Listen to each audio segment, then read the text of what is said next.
This is Lee Selby, Lightning Lee Selby, and you're watching Boxing Domination. I'm Craig Spider Richards, WBA Continental Light Heavyweight Champion, and you're watching Boxing Domination. It's Mohim for Boxing Domination. I'm joined by Jim Freeman, the chairman of BKB and the promoter here at Indigo at the O2 ahead of BKB 24. How's it going, Jim? Yes, good, thank you. Yeah, thanks for coming. Appreciate you guys coming down. Thank you so much for having me as always. Talk to me, BKB 24, BKB 22 was a success, 23 was a success, 24 now, I believe it's 24, right? That's correct, yeah.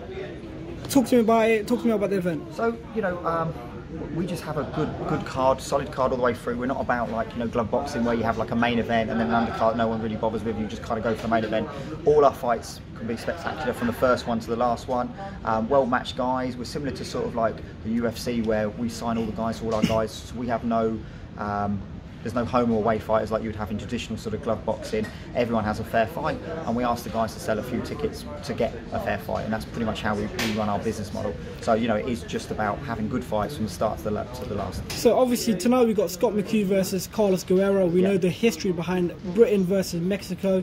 Usually, unfortunately, Britain's usually on the weaker side against Mexico's, especially in the boxing side as well. We've seen the likes of Josh Warrington get knocked out. We've seen Kid Galahad get knocked out by European, Spanish, sort of Mexican, Kiko Martinez.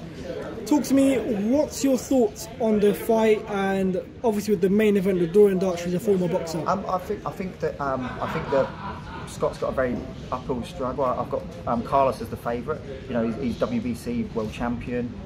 He's a kickboxer, he's fought pro boxing, he's loads of amateur fights. So Scott's in for a tough night tonight. You know, Scott needs to be the best of Scott to win that fight. So, you know, Carlos is definitely the favourite for it. It's a really good fight. But, you know, Scott's tough and, you know, he's in there to win it. But yeah, he's got a mountain to climb. We're not like the Josh Warrington one where everyone's expecting Warrington the guy and you don't know who the guy is. We're fully aware of how good Carlos is. And obviously I spoke to Scott earlier, and Scott said after, you know, if he wins this fight, because he's not looking past his opponent, but if he wins this fight, he wants to eventually aim for a world title, because he's been a British champion already. He doesn't want to go for a British title again, he wants to go for a world title. If he does get through this fight convincingly, how many fights will it take for him to potentially get a world title again? It just depends what you match it up. We match everyone what they deserve at what time. So yeah, we're not interested in, you know, people waiting around. If we can make a fight for a world title for Scott, we will do that. There's no problem at all. And then obviously we was talking about main event. You've got main event Dorian Darch. You know, he's fought Dupois, AJ, his list of everyone, you know, good pro record against Jody Mickley. You know, a lot of people don't know Jody. Jody's only been stopped 3 times in 80 odd pro fights, and so Jody's only been stopped 3 times with his amateur record, 3 times in 150 fights. So Jody's tough.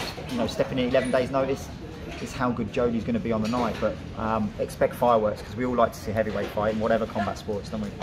Jim, I don't want to take too much time off you, but I do want to sort of know, I haven't really managed to sort of speak to you enough, because obviously, you know, you're always busy with the shows.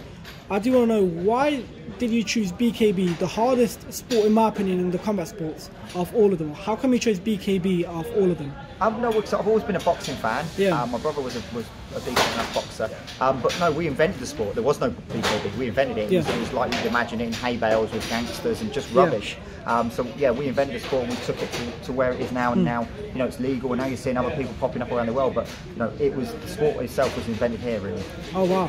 I mean, that's something I didn't know, really. Yeah. We invented the sport. Was the first professional organisation in the world. That's incredible. So obviously, one of the things I also want to know is with the BKB. So how does it usually work for a fight if they were to try and sign you for you, like just get involved? Like I said, we sign them to bare knuckle exclusively for us. They still can fight glove, they can fight Muay Thai, they can fight MMA, whatever combat sports they want to do. Just for the bare knuckle side of it, and they can dip in and us. We say to them, these are the shows we're doing this year, and they can dip in and out of whatever shows they want to in that time period. Yeah, and obviously tonight's fight will be live on Fight TV. I believe it's going to be pay-per-view. All around the world. Just before we finish, do you want to give any message to the fans or people watching? Yeah, no, just thanks to all the fans. I'd like to say that our security tonight is very poor. We've got a guy called Harp Dillon. Just watch the show. I'm sure you guys are going to enjoy it. You know, you'll be pleasantly surprised what a good night it is, and that's why we're selling out venues, and that's why bare knuckle is the fastest growing combat sport. Indeed, it is. Thank you so much. Cheers for your time. Thank you very much.